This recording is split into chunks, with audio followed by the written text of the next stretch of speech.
со председателот на Сојузот на стопански комори, Трајан Ангеловски. Господин Ангеловски, добро вечер, добре дојдовте во тема на денот. Добро вечер. Ги слушнавме деталите од брифингот на министерот за финансии. Тој вели дека се отворени широки разговори, дека сите се вклучени во оваа реформа која што се најавува да почне од јануари следната година. Дали вие како Сојуз на стопански комори сте запознаени со реформата и знаете ли што точно се менува? Да, ние бевме присутни на презентацијата која беше одржана во Министерството за финансии пред 2-3 дена.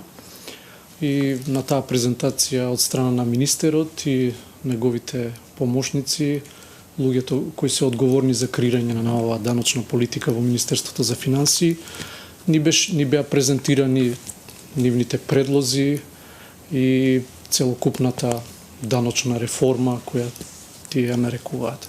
Министерот вели вака, со реформите се цели на поправично одданочување и да се намали сивата економија.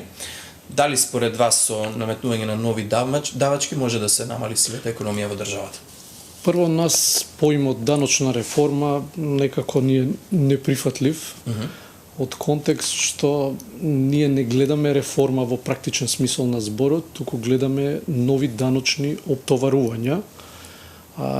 Точно има на најголем дел од овие даночни оптоварувања се таргетирани кон компаниите, има одреден дел кон физичките лица, има одреден дел кон банкарскиот сектор во однос на каматите и во однос на договорите на дело кои ги опфаќаат оние луѓе кои се, така да ги наречеме, фриленсери и така натаму. Ние очекувавме еден малку поразличен пристап. Кога веќе се спомена зборот реформа, ние очекувавме дека можда Министерството ќе подразмисли да пристапи на системот, да се потрудат да извршат одредена рационализација во приходите и прераспределба на тие приходи во буџетот внатре. Ние очекувавме дека можда ќе се изврши реструктурирање на оние државни јавни компании кои скоро секоја година бележат загуби. Третата работа што ние очекувавме намалување на сивата економија, која со години е константа негде околу 23 до 25%, не бележи намалување, фиксни се процентите од прилика и како четврт чекор ние очекувавме дека е можда делот на позајмување на средства преку кредитни линии кои Министерството може да ги позајми или евентуално наметнување на одредени корекции на даноци. Меѓутоа, тоа за нас би било на некој начин реформа. Ова сега, во ваков момент, многу сензитивен, мислам дека не е најдоброто време и можда не е најдобриот начин. Се очекува нам неколку сензитивни точки доколку се применат овие предлог решенија. Например, имате за малите и средни компании и генерално за сите компании се очекува да се оданочува реинвестираната добивка. На тој начин вие му праќате еден погрешен сигнал на компаниите: не инвестирајте. Тука компаниите ќе се замислат на кој начин да инвестираат и колку да инвестираат. До сега тоа даночно ослободување беше навистина голем мотив во инвестирање во објекти, деловни машини, опрема, нови вработувања.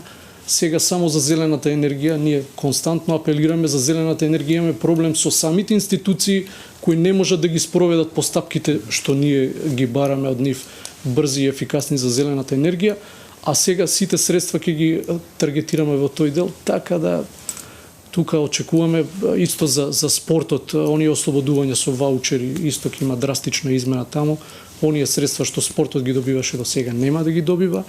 И за третиот пензиски фонд, ако навистина се реализира ова, многу компании ги усмеруваат своите финансии кон стимулирање на своите вработени преку третиот пензиски фонд. Мислам дека осигурителните компании ќе претрпат навистина тежок удар.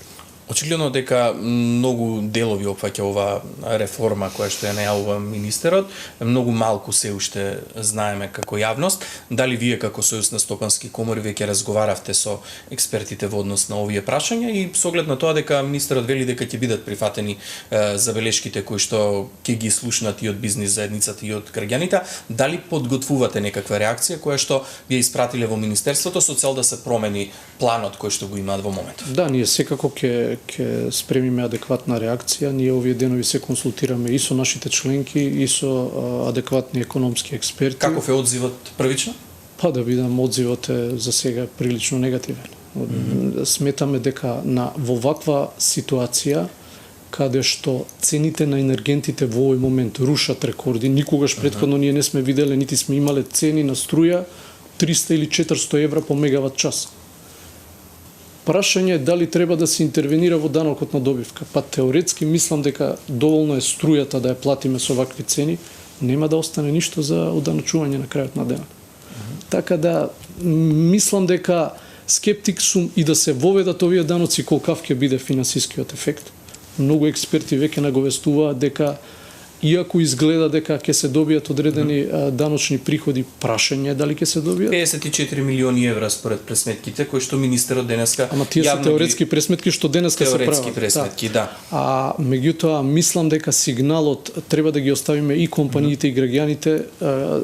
Секојдневно добиваме многу драматични информации на тема енергетика, храна, цени на храна и така натаму. Мислам дека во овој момент ваква информација и ваков стрес не му е потребен нити на стопанството, нити на граѓаните.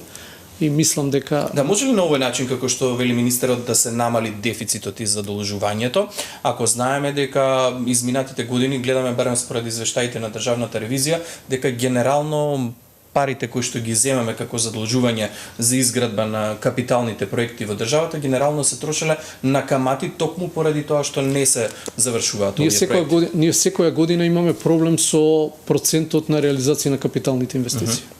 И наше барање во континуитет е да има капитални инвестиции и да се инвестира во капитални инвестиции, меѓутоа такви капитални инвестиции ние не гледаме, нити во буџетот се регистрира. Значи, ако функционираме со ова темпо како до сега, мислам дека такви капитални инвестиции не сум сигурен дали ќе ги... Нешто на што многу реагира граѓаните е најавата дека ќе се оданочуваат и депозитите, односно штедните влогови на граѓаните во банките. Мене ме интересира дали ова би влијаело некако и на тоа да се вратиме во минатото, па парите наместо во банка граѓаните да ги чуваат дома под перница, условно речено, па со тоа наместо корист да се направи контраефекти на банките како дел од системот. Еден економски експерт има ваков коментар. Ако банките даваат просечна каматна стапка во овој момент од 2%, ако денешните ваши информации дека официјалната инфлација во овој момент е 16%, тоа значи 16% минус овие 2 остануваат 14% инфлација. Значи сите луѓе кои чувале пари во банка како депозити изгубиле 14%. Камата на данок на кој дел? На изгубените 14 или дополнително државата покрај изгубените 14 уште некој ситно процентче да ги оптовари граѓаните. Сензитивен е моментот. Мислам дека ефектите реално од она што денеска го гледаме нема да дојдат во тој обем како што хартијата покажува. Мислам дека треба да се фокусираме генерално кон заштеда, рационализација на буџетските средства, на трошењето. Целата држава, целото општество мора да е свесно дека се наоѓаме во голема криза. Се најавува дека до крајов на годинава дека можда и Македонија ќе влезе во рецесија. Веќе за западните земји ги пренесувате вие новинарите информациите. Таа рецесија сигурно доаѓа покрај цените на енергентите и храната и така натаму и блокираноста на економиите, така да мислам дека не е нити најстрикниот момент, нити момент за структурни и даночни оптоварувања. Да, дополнително владата од овој месец најави дека ќе прогласи енергетска криза во државата. Како во моментов се справуваат компаниите и како ќе се помине оваа зима? Какви се очекувањата на компаниите ако се најавува дека во поглед на енергетската криза дека не очекува можеби најтешката зима досега?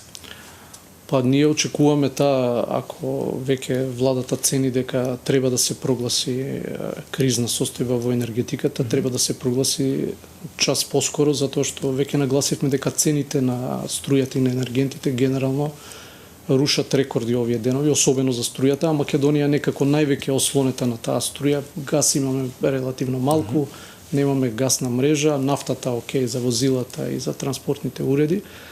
Меѓутоа, генерално мислам дека енергетиката во овој момент треба да ни е во фокусот на сите наши делувања.